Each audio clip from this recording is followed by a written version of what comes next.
Welcome to the Bulwark podcast. Happy Monday.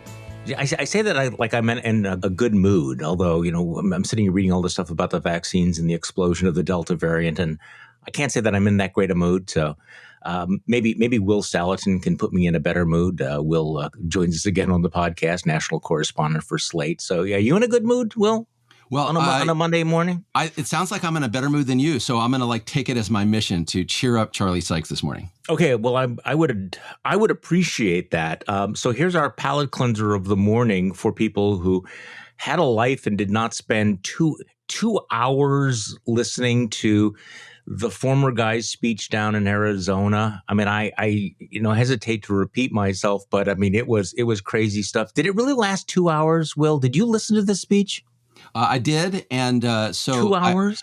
I cannot claim to be a veteran of the Castro regime or Louis Farrakhan was also. I think those guys are now relegated to silver and bronze because this was a 2-hour Trump speech to an audience every bit as captive as any Cuban audience of Castro. I am trying to think of anyone on earth who I could listen to for 2 hours, and I'm coming up short, man. I mean, I'm trying to think, okay, when I was a fanboy of X, no, there's no way 2 hours.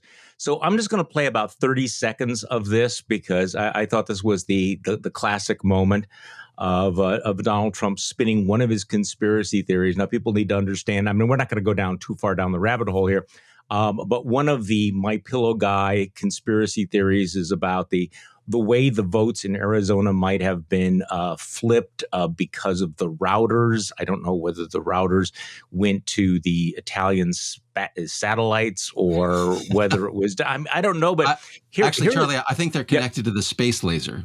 Well, look, all of this at some point will all be linked. It will be the Jewish space lasers connected to the routers in Maricopa County, which were counting the bamboo-laced ballots which had been flown in from China. So here is actually the former president of the United States and the prohibitive favorite to be the Republican nominee for president in 2024. Let's play 30 seconds of Donald Trump.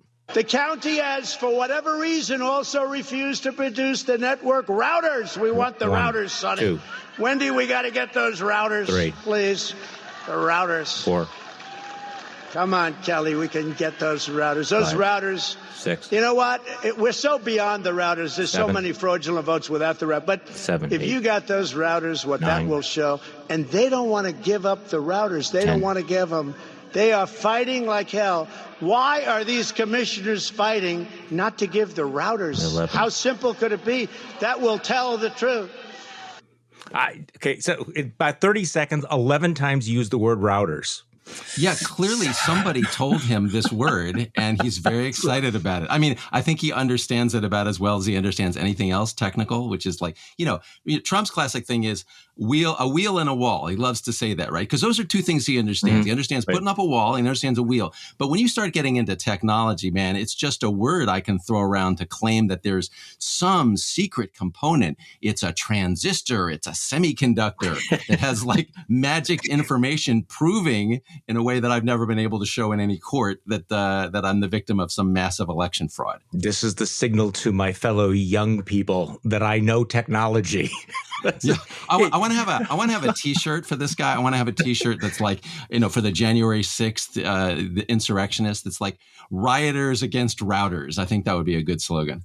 I of course, will never find out whether he has any idea what a router is, how a router works, whether a router has any information stored in it.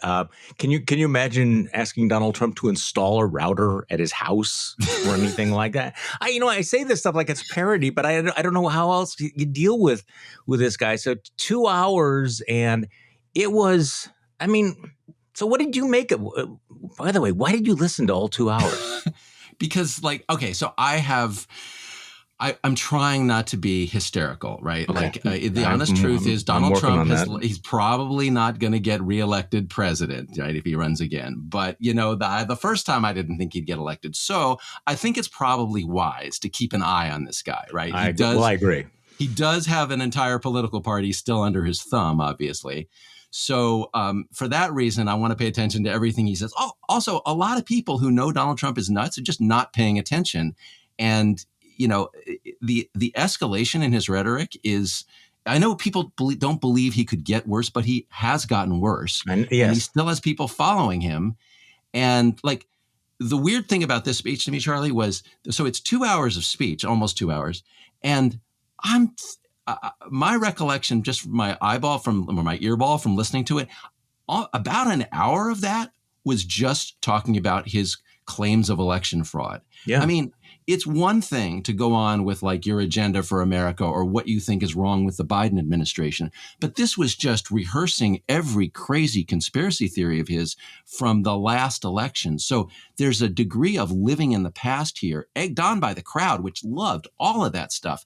That's just incredibly pathological.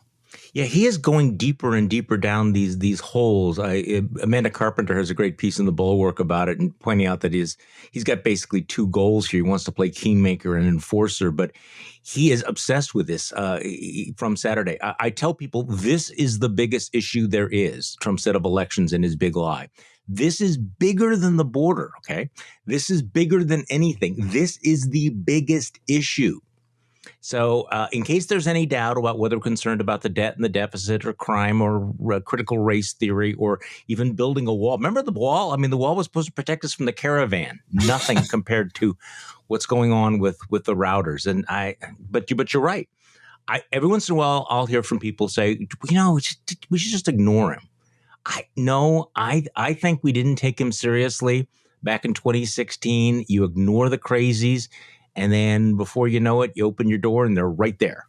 So yeah, and this is not the way, like if you talk to a Republican politician, this is not the way they would treat someone in their own family, in their own life. Someone who has a serious personality defect. It does not go away, right? So these people, they talk about how, let's let that go into the past and we'll talk about the future. And they talk about Trump plus, and we're just not going to deal with that election stuff and we're going to ignore it.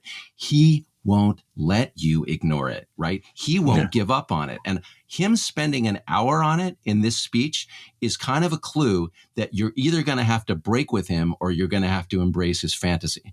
Oh, no, exactly. So I actually had the same reaction over the weekend. I'm looking at, I think it was Pat Toomey was on one of the cable shows over the weekend, and I'm looking into his eyes. I mean, he's like a reasonably just traditional conservative Republican. I'm looking at like, what the fuck are you thinking about this? I mean, seriously, it's like give us a signal. Can you just like maybe, blink or something that this is absolutely crazy, that if you walked into a room anywhere and someone was acting like this, you'd go, you'd turn to your aide and say, never want to let that guy back in the building again. I mean, we are completely done. And yet they're not able to do this. Okay. So this is why I'm in kind of a cranky mood today. Not because of the speech, which I found, whatever. It's the usual stuff. But the issue of vaccination, I just this thing has spiraled so quickly, and of course the New York Times has this really a rather extraordinary story. That we're one of the few countries with enough vaccines at its disposal to protect every resident, and yet it has the highest rate of vaccine hesitance or refusal of any nation except Russia. And unless we turn this around, here's the sentence of the day: the unvaccinated will set the country on fire over and over again. And I'm sorry, this is where my patience kind of running thin here, because this part of the disaster is man-made. I mean, this part is this pandemic of disinformation, demagoguery, hesitancy, and refusal. And Republican politicians in the last week sort of realized the danger of their recklessness and playing, the culture war cards. But all we're getting are some speeches and op-eds. And just your sense about this, because it does feel like we hit a tipping point, turning point in the last week about vaccines and whether we're going to do anything about it. Yeah, I guess I think about the vaccinations in terms of a sequence, right? You have these phases of vaccination, right? There were the old people who we needed to vaccinate because they would die if they got COVID, and they got vaccinated. And there were people like me who I was desperately, please make me eligible. And when when they finally did, I went in and got it, right? Then you have people who are sort of, I'm on the fence. We're now at the phase where we already went through the phase of please get the vaccination. It will help everyone around you, right? We got those folks. Reasonable, yes. We got all the reasonable people, yeah. And now we're down to the hardcore. And I know there are some people who logistically have trouble getting vaccination, but it's been a long time now. We're getting down to the people who will only do it under some kind of threat, right? And so, France is doing that. Some other places are doing that. And there is a building sort of push in this country for, look, these last people are not going to get, first of all, they're obviously enough to generate another wave with Delta, if that's what's happening. And they're not listening to anything else. So it's time to, for example, say, look, if you work in the healthcare industry, you work for this or that employer, you're done. You're fired unless you get the vaccine, right? And I think more and more places are going to do that now. We tried being nice, and now we're down to the people who didn't listen to nice. Oh. So, that's where I think we are. No, I agree with you. So where do you draw the line? I mean, it's a ladder. It's a scale of, you move up from honor system, reasonably cajoling, creating some incentives, and then you get to the point where you have disincentives. By the way, I'm shocked that I'm going to say this, but the NFL got this absolutely right. I thought this was brilliant. They are not requiring the players to have a vaccination, but they made it very, very clear that there are consequences for their decision not to. They would forfeit games. They wouldn't get played. The entire team would get screwed if an unvaccinated person gets sick and causes all of this. So there are real consequences. But as you point out now, there's this big push, medical groups who are pushing for mandatory vaccines for all U.S. health personnel against coronavirus. I'm for that. What about you? Mandatory doctors, nurses, and you don't do it, that's your choice. That's your freedom. Find a different line of work. Yeah, I mean, and that's as long as this is being done through private entities of one kind or another, this is not some sort of civil liberties violation. And you're welcome to claim you're a victim and you have a dissenting view and you watch Alex Berenson, but you're not entitled to a job under those conditions, particularly not one like healthcare where you're exposing other people, or frankly in the NFL where other players got their vaccines, you're going to line up across them and tangle with them and hold them for 60 minutes and give them the virus. No, you can't do that, right? It's an obligation you have to others. And can I just say, This is a role that the conservative party in our country could have played. The party that took 9/11 seriously, but won't take 1/6 seriously, won't take COVID seriously. They could have been the party of patriotism. Let's all pull together and do what we need to do as a matter of national security. And instead, they sort of went the Tea Party route, and they're the libertarian party about viruses. Well, it's interesting that the sort of the don't tread on me tradition, it runs deep on the right, personal freedom. But personal freedom has always been balanced against other things, including, civic virtue. And right now, it's all don't tread on me, which basically means we're going to roll over grandma and we're going to ignore all of these sorts of things. There's no balance whatsoever.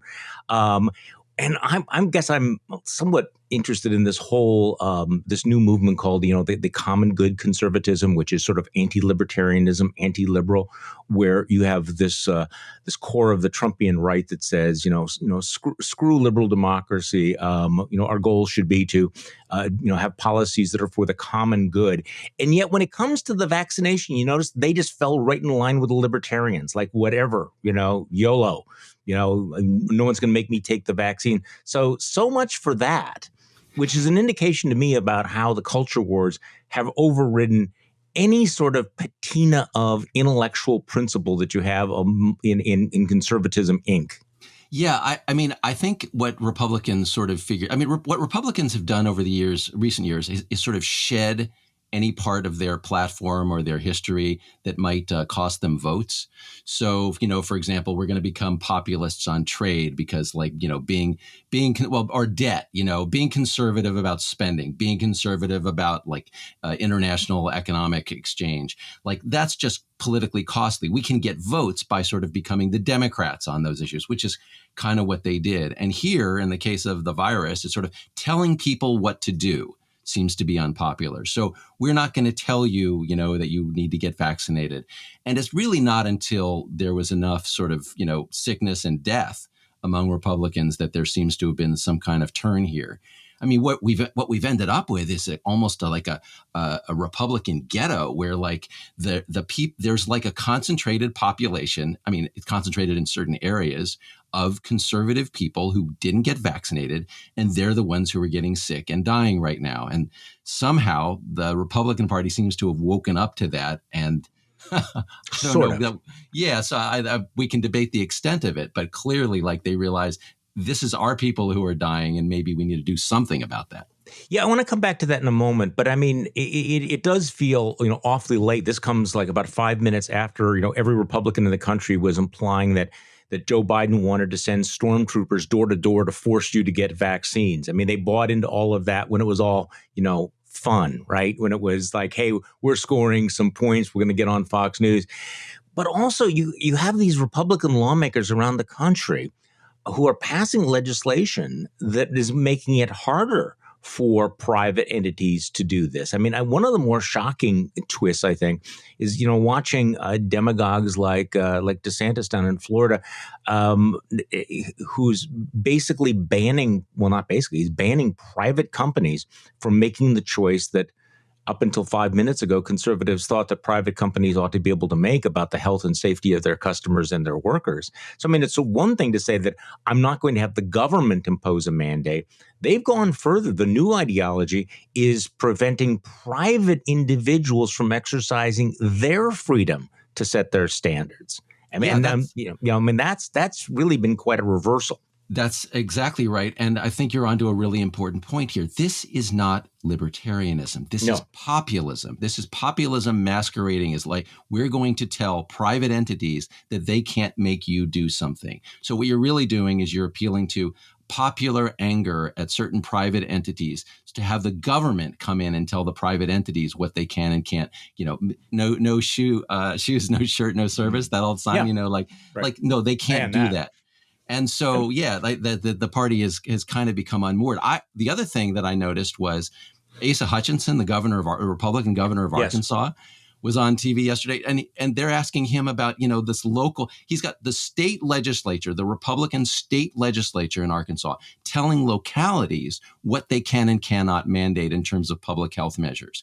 Again, right? They've just gone against a historic tradition, a conservative view that local control is better, and he was embarrassed. He was plainly embarrassed. And yet he signed the law. He signed the bill when it came to him. And now he's sort of admitting, that was a mistake. And that was not only wrong in terms of public health, but it was a betrayal of what conservatives claim to stand for. Okay, now I know this is a cliche. I know it's one of those hoary old, just slogans. But this is what I kept thinking about over the weekend, that every conservative in America would understand that their right to swing their fist ends when somebody else's nose begins, right? I mean, you grew up with that. It was like sticks and stones can break your bones. Yes, you have the complete freedom to wave your arm around until you smack into somebody's nose. So, I don't know, your right to refuse a vaccine or a life-saving medicine kind of ends when you begin to infect other people with lethal diseases, right? I mean, this is a comprehensible concept. That yes, you have personal freedom until you start killing other people. The other thing that's bizarre, and I didn't write about it in my newsletter today, is listening to some of the folks on the right who are invoking this. Well, no, I don't want the vaccine because it's my body, my choice. And they think they're being clever because they're taking the arguments from, the pro-choice movement, my body, my choice, and they're applying it to themselves, except that that's never been the premise that they've had. I mean, it's just like they've lost the narrative because they're so into trolling. Candace Owens can say, see, I'm quoting Planned Parenthood. Well, yes, but you disagree with Planned Parenthood. You've always understood that it's your body until you take the life of someone else. So this is the other thing. It's the sort of incoherence. So, Will, we mentioned before, Republican politicians are kind of falling all over themselves to now say, take the vaccine. It seems late. It's good that they're doing it. It's good that Sarah Huckabee is writing an op-ed saying that people should take the Trump vaccine. I mean, if that's what it takes for people to convince to take it, if they think it's the Trump vaccine. But why do you think that there was this reversal, other than the fact they realized that it's a bad business model to kill your own constituents? Well, all right. So I think the bad business model idea is kind of central, right? Yeah. And it's interesting. I like the analogy you just drew to the abortion issue, right? One of the things that I wrote a whole book about the politics of abortion. So this is one where I feel like there's a lot of interesting analogies. So one of them is the idea, right? My body, my choice. And I think you've drawn an interesting distinction there. That is the pro-life rejoinder, right? You're killing somebody else. That's the argument, right? Yeah. But another argument that's sort of used on the pro-choice side is that conservatives who say they're against abortion, they have 3 exceptions to every abortion ban, right?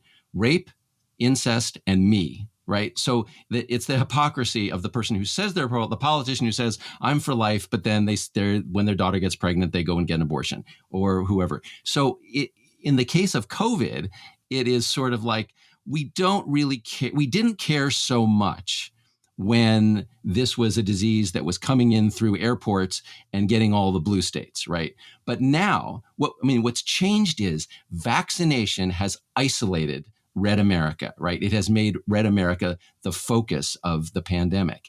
And so the fact that it is now it is our people who are dying, and not just dying, but like our people almost exclusively, that I think has just changed the attitude of a lot of these Republican politicians. So what should the Biden administration be doing now? I mean, clearly this poses a threat to their agenda, to this was supposed to be hot Joe summer. Everything was going to come back. We were going to get back to our lives. The economy was going to surge.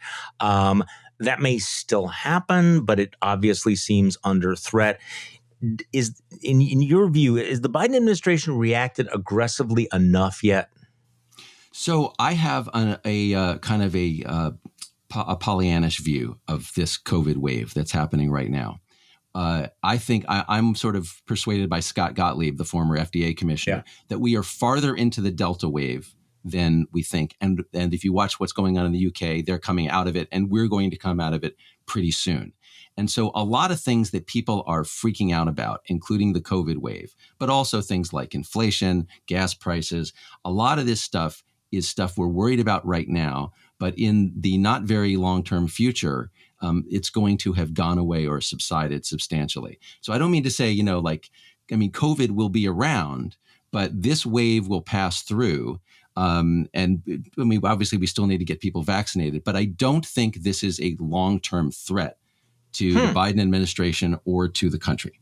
Well, I hope you're right about all this. I'm listening to you, and I just had a sort of a random thought that kind of after the last 4 years, our nerves have been so raw for so long, we've almost become addicted to panic and crises, whether or not that's sort of like we're programmed to overreact, if you follow what I'm getting at there. Mm-hmm. We have been so on edge for so long, feeling that, catastrophe was just around the corner, that maybe right now our default position is to exaggerate every threat that's out there. And so it is hard to sort of modulate, like, what is the real threat? What is hair on fire? And what is like, this is what's happening. Do you understand what I mean? Absolutely. At a certain point, we become sort of like addicted to crises. And Mm-hmm. No, I agree with that. And just to be clear, I'm not saying that we shouldn't care about this stuff. No. Everyone who dies, and look, I see this on Twitter. I see people on the left saying that they just don't give a damn about these stupid right-wingers who didn't get their vaccinations and now they're dying and they deserve it. People, please, these are your fellow human beings. Don't talk that way, right? No. So I don't want to accept any of those deaths. I'm just saying that in terms of the political effects, by the time we get around to the midterms, a lot of this stuff will have passed or changed significantly. One of the things that drives me I do not understand Kevin McCarthy, because so much of what he talks about, and Elise Stefanik and all these House Republicans, the issues they're going to run on are things that are big right now, but sure look to me like they're transitory. Some of the inflation that they want to talk about, I believe some of the crime stats, some of the border stuff. There are a lot of reasons why things that look bad and to some extent are bad right now are going to fade. So let's talk about that. Let's talk about Kevin McCarthy, who I have to admit that, part of me is puzzled by how awful he is in terms of his politics. The whole point of getting rid of Liz Cheney was because we just needed to move on from January 6th. We didn't need to talk about it. And yet, of course, he's tied the Republican Party completely to Donald Trump and his lie, which we were discussing a little bit before. But so the January 6th committee over the weekend, we had Nancy Pelosi, who was rejected two of the clowns that McCarthy had tried to put on that committee, and she's now named Adam Kinzinger to this committee along with Liz Cheney. So I want to give me your take on this because, it is awfully interesting. This is a very aggressive Nancy Pelosi. This is a Nancy Pelosi willing to do things that are really unprecedented, really do things that aren't normal, willing to escalate all of this. And there's something rather extraordinary about watching her say, okay, you're not going to put your people on. I'm going to make it bipartisan, and I'm going to put two of the members of the Congress that you have exiled into this particular position. So how does this play out, Will? I mean, just give me your sense. Well, okay. So, all right, let me just make a confession up front. I am an institutional squish, right?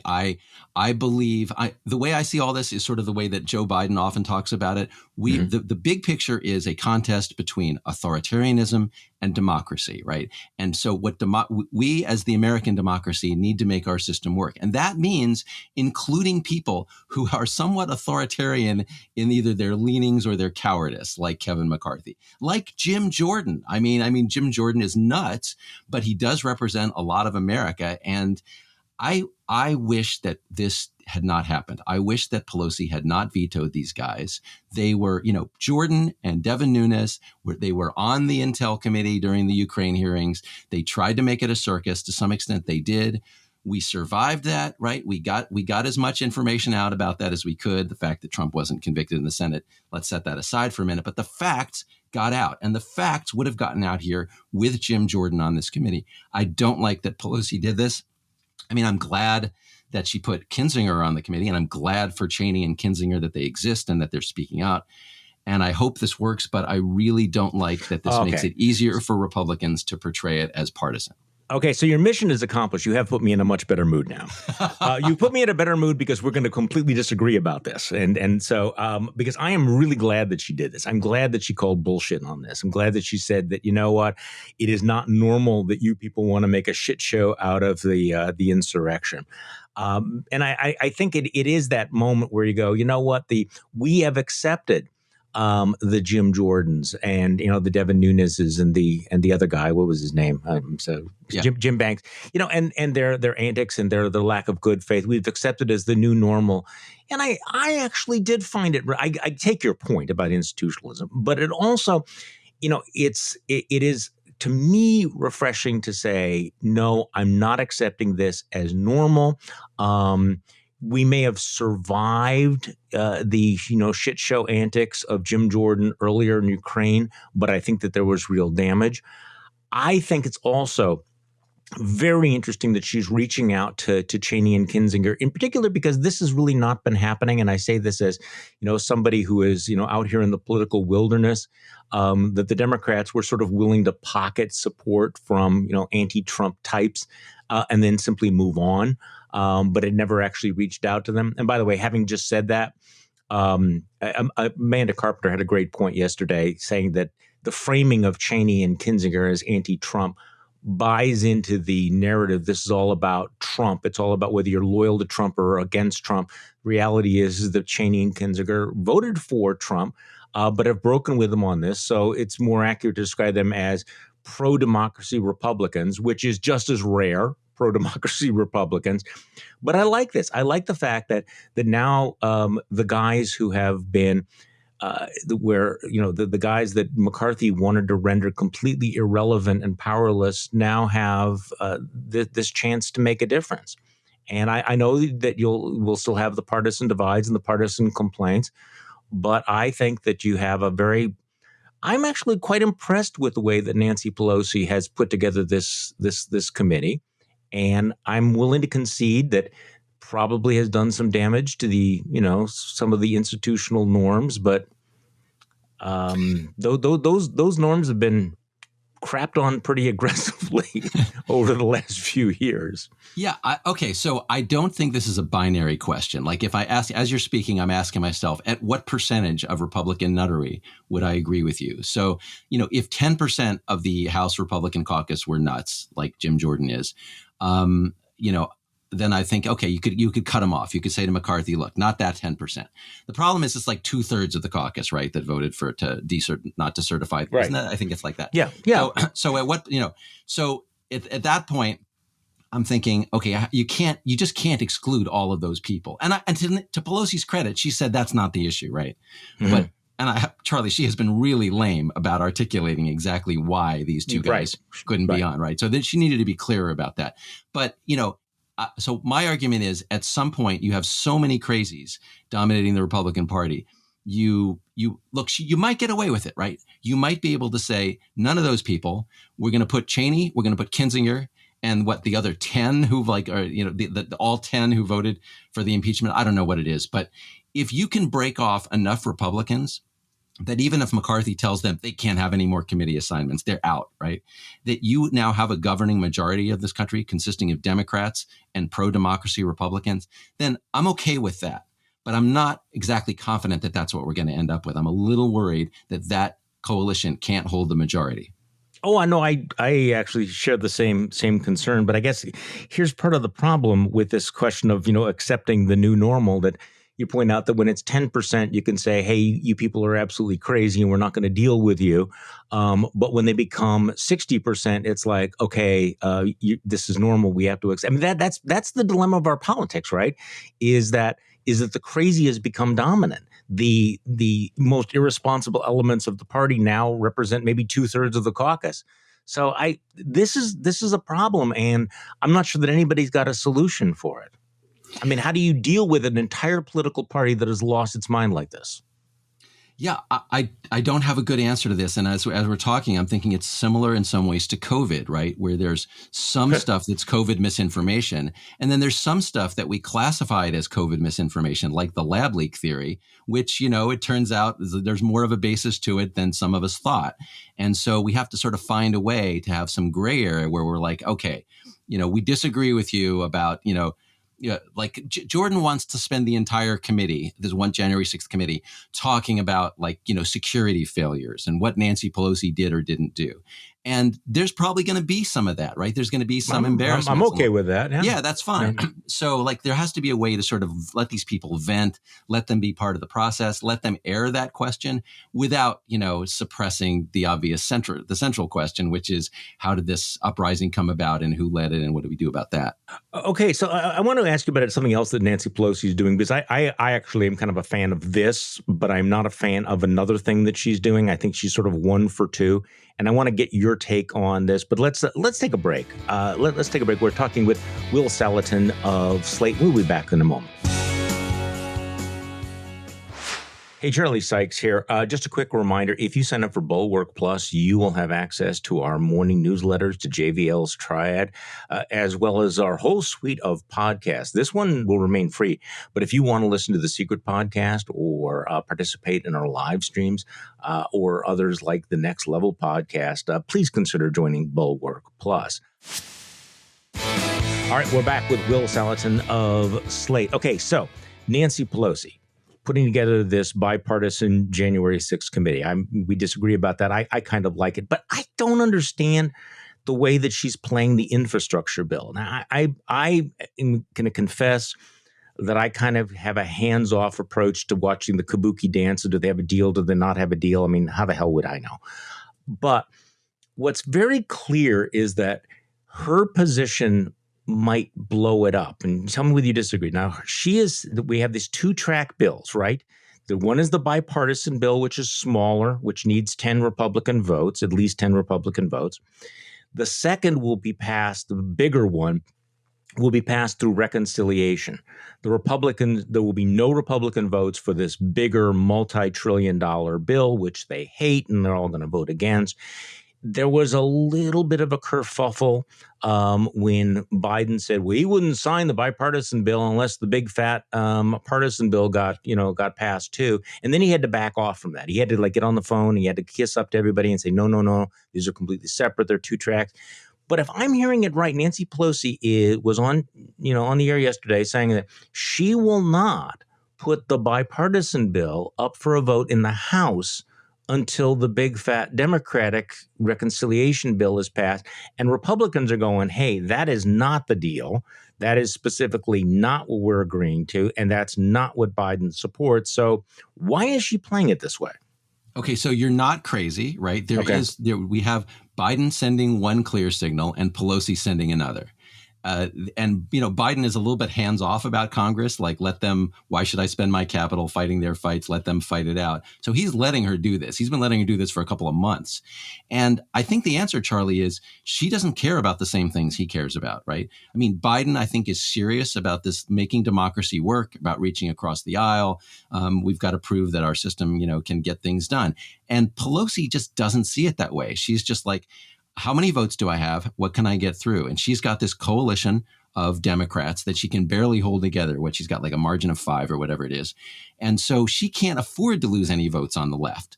So she's just thinking about what can I get passed? And she's quite happy to have Democrats get credit for all of this. Like if the bipartisan talks collapse, right?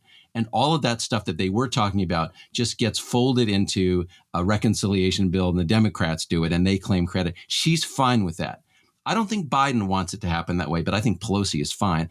And so here I'm with Biden, right? Like, I think that it is really, we genuinely have a lot of spending that a lot of Republicans agree with Democrats about, right?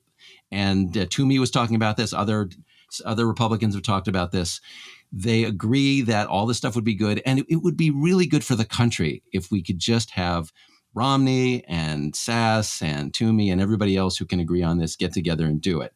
But Pelosi may just scrap that because from her point of view, there's no loss. In fact, there's kind of a gain if Democrats do it and get the credit.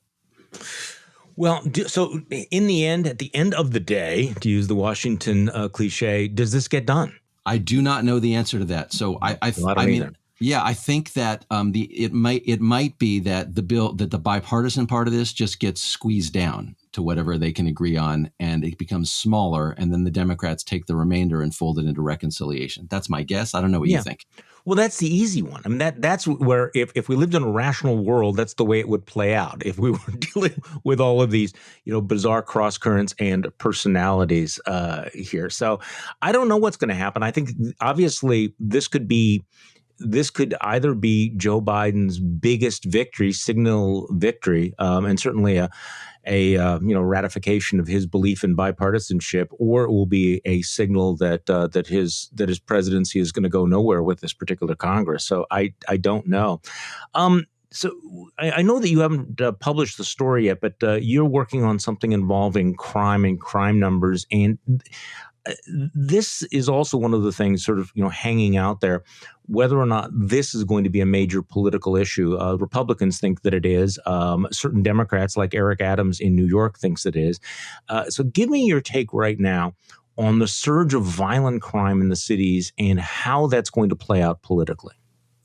Well, the surge in crime, the argument on the left is, look, it's not that bad. It used to be worse. And that's true. But you don't really do well in politics by telling people to ignore something because 30 years ago it was worse. Right. Right. And it is affecting people, and it's affecting people who live in areas with crime.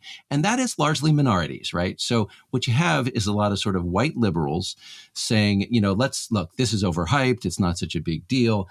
And meanwhile, there was an interesting poll that came out in Detroit a couple of days ago where the white liberals are saying it's not a big deal. And the black people are saying dude, this is a serious issue, right? It's their number one issue. And meanwhile, police reform is moving way down the list. Not that black people don't care about police reform. They absolutely do. They are seriously worried about the cops, but the crime is affecting them.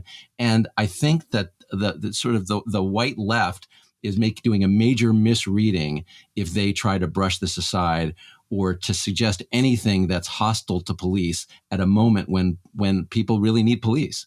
This seems to be an important theme, though. This gap between the educated white elite versus the African American vote, and I think that there was this assumption that the African American vote was just as woke, was just as progressive as the college educated white elite, and that turning out not to be true at all. And so, again, one of these tensions within that coalition are playing out on this issue, correct? Yeah, absolutely. And one of the things that I noticed looking at public opinion on this is, Black people compared to white people are relatively wary of police, right? And they're more supportive, although they're not supportive of defunding police. Latinos are quite at least moderate, if not conservative about these issues. They are sympathetic to police. They're very hostile to defunding. And I think that there is a particular misreading of Latino public opinion by some white people on the left. And that could really, we saw some of that in the 2020 election, and that could really come back to bite them. I'm working very hard not to have opinions about things that I don't really, have to have opinions about. I don't know if I've ever talked to you about this before. When I used to have a 3.5-hour radio show every single day, one of the burdens was the need to develop an opinion about all sorts of things. And I'm part of my luxury of living my life now is that I can look at a story and go, I don't have to have an opinion about that. I don't have to have strong feelings about that. And maybe this is in this category. Did you see the story about, or the video that was posted online about the fly fisherman who confronts Tucker Carlson in Montana? Do you know I what I'm haven't seen the about? video though. So. Okay, it's not that big. Basically, the guy goes up to Tucker Carlson and he says, "Hey, you are the worst human being in the world." And Tucker Carlson is kind of gets in his face. They don't yell at each other, but it's an awkward thing. But they don't hit each other. They don't have blows. But the guy is a little bit, he's obnoxious. So there's two different reactions to this. Well, there's many different reactions, but there's only two that I'd like to discuss. One is, of course, folks on the left who just love the fact that somebody went and called out Tucker Carlson to his smug face. And then there's the Dinesh D'Souza's who think that this guy should have been arrested because how dare he speak to Tucker Carlson in the presence of his daughter. By the way, I just love the fact that Dinesh D'Souza, convicted felon, has this weird fetish for arresting people for talking. I mean, come on. So, I guess I have mixed feelings about this. I don't like the notion of let's yell at each other in public. On the other hand, wasn't it Tucker Carlson who was urging people to go and harass parents whose children were wearing masks at one point? So it is interesting how people's sensibilities tend to change depending on the circumstances. Yeah, I think that what's going on is there's a kind of a rise of a politics of confrontation, right? Where you want to call people out, you want to get in their face, you want to find somebody who's saying something awful and just start a fight. I see this on Twitter all the time. Like somebody says some cracked up thing, and there's people on the left, people who follow me, I follow them. They're they want to talk about whatever the latest crazy thing Marjorie Taylor Greene said. Meanwhile, there's this infrastructure stuff going. It's boring, right? It's boring. Oh yeah, we're spending $3 trillion, but it's boring. It's just there's something natural. There's something in human nature that unfortunately draws us to these confrontations. So this guy confronting Tucker Carlson, why even talk to Tucker, right? You're not going to persuade him. He's got a business model of getting people mad. I feel like the biggest damage Tucker Carlson is doing is misleading people about the dangers of the vaccine or COVID. And so I think the solution is to get out there and tell people the truth about COVID, not get in Tucker Carlson's face. And, honestly, Charlie, if you're sitting across the table from Donald Trump right now, what are you going to say to him, right? He's just cracked up. There's nothing you're going to is it going to make you feel better? It's not going to help the world. So no. I think it's better to talk to the audience. Well, the only point of this confrontation was that he knew it would be videotaped and he could put it up on YouTube or whatever. That's sort of the meta of all of this. It doesn't matter what I say to him. What matters what I'm portrayed as saying to him. So, but you're right, it has no effect. But of course, Twitter is that weird world, and I'm trying to think of sort of the classic Twitter thing where you go, I like strawberries, And the response is, your silence about oranges is shocking. I am literally, I am literally shaking because clearly your preference for strawberries is a reflection of your privilege. Whereas it's like, oh, whoa. It's like there's somebody out there. I mean, let's face it, there are a lot of people who are just sort of spring loaded to be offended about things. And they just want to go off. They just like, please trigger me. I want to be triggered. That is so true. And so what we have to understand, I think, is that like the internet has completely changed human interaction in many ways. But one of them is you're hearing from the fringe all the time, Yeah. Right. And like if you actually one of my favorite things from 2020 was comparing the exit polls to Twitter, right, where they would actually ask people in the exit poll, are you active on Twitter? And those people they were Bernie supporters, right? But Biden beat Bernie because basically most people aren't on Twitter, except that the Twitter people are audible. Right? They're visible because, I'm on Twitter. And sometimes when I get 500 angry replies saying we should defund the police, I have to remind myself you're hearing from an extremely unrepresentative sample here. Okay, now I know we're running a little bit over here, but it's interesting you say that, because I remember there was a time when I would go out in public and speak to a group, and there was part of me that was always amazed because they were like normal, reasonable human beings. And of course, if you spend enough time on Twitter, this comes as a surprise to you. Like, wow, there are like good, decent people out here in the world if you talk to them, as opposed to the crazy fever swamp of social media. But the problem has been during the pandemic that we haven't gone out and met other people as people. And so we have been confined to dealing with these fever swamps. So this has contributed, I think, to the stress level, the disinformation, that sense that you have in the back of your mind that things are getting crazier. You know what I mean? Yeah. It's like if you go outside and you go to a park and you talk to people, it's like, okay, things are going to be okay. People are people. They're, they have the differentiation. If you sit here, on Twitter or Facebook long enough, you're going to think, man, it is just pure insanity. And for the last year, let's face it, too many people have been spending the time inside with social media. Yeah, absolutely. And now that we can make some of that go away, right? We can change that by the virus subsiding a little bit. We get out, we talk to people more, that can help. The thing that really worries me more than the Twitter echo chamber and the extremism that's amplified by the internet is the fundraising, right? Because now you have, like in the case of the Republican Party, you have the actual money that funds the campaigns being driven by a strategy of appealing. It's online and it's people with angry people at the extremes.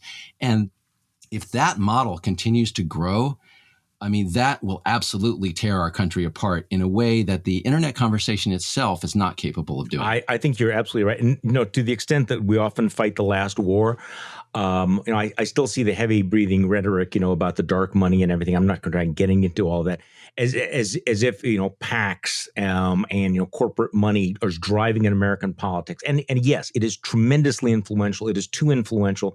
It is a discrete problem.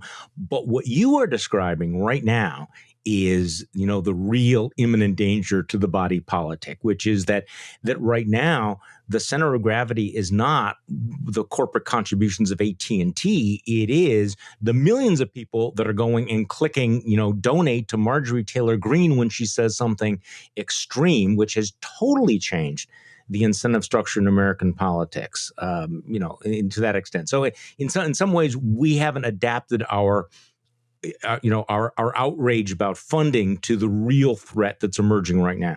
Yeah. And honestly, when I look around and I ask what can solve this problem, the simplest way is 2 or 3 really bad elections in a row for the more extreme party. I know. And I don't know that we're going to see that anytime soon. Will Saletan, thank you so much for joining me on a Monday morning and putting me in a much better mood. Thank you, Charlie. I hope I disagree with you enough. We will keep working on that. And thank you all for listening to today's Bulwark podcast. I'm Charlie Sykes. We will be back tomorrow, and we will do this all over again.